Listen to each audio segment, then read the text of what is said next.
Ragi டோக்கலா. 1 cup ragi மாவு, அதுக்கப்புறம் கொஞ்சோண்டு ரவை. ஒரு டேபிள் ஸ்பூன் ரவை தான் போட்டிருப்பேன்.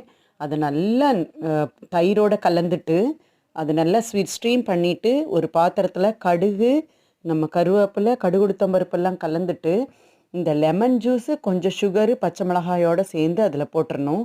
அதோடு பண்ணதுக்கப்புறம் கொஞ்சம் மஞ்சள் பொடியும் போட்டுட்டு, இதை நம்ம அந்த டோக்லா மேலே ஊற்றிடணும். கட் பண்ணிவிட்டு அது மேலே ஆட் பண்ணும்பொழுது அதனுடைய இனிப்பு சுவையோட புளிப்பு எல்லாம் சேர்ந்து அதில் அப்சர்வ் பண்ணிக்கும். அவ்வளோ டேஸ்ட்டாக இருக்கும்.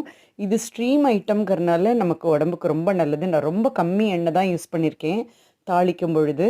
ஸோ அதிகமாக எண்ணெயே கிடையாது. ராகிங்கிறது இன்னுமே ரொம்ப சூப்பர். அதுக்கு தொட்டுக்கிறதுக்கு நான் புதினா இலைகள் எல்லாம் கார்டன்லேருந்து எடுத்து 2 உப்பு, ஒரு பச்சை மிளகாயோடு சேர்ந்த தயிரோடு சேர்ந்து அதை அரைச்சிட்டேன். அவ்வளோதான். No oil. இதுலேயும் ஆயில் கிடையாது. அருமையாக இருக்குது தயிரோடு சேர்ந்த புதினா. அதுக்கு இந்த டோக்கலாக்கு தொட்டுக்கிறதுக்கு சூப்பராக இருக்குது. அப்புறம் இந்த டோக்கலாக்கு பதிலாக நீங்கள் அதுக்குள் நிறைய பருப்புகளும் ஆட் பண்ணி இதோட சேர்ந்து செய்ய முடியும். பல வகையான டோக்கலா செய்ய முடியும். அதில் ஸ்பெஷல் என்னென்னா ராகி டோக்கலா. ராகி டோக்கலாங்கிறது ராகி சத்தானது.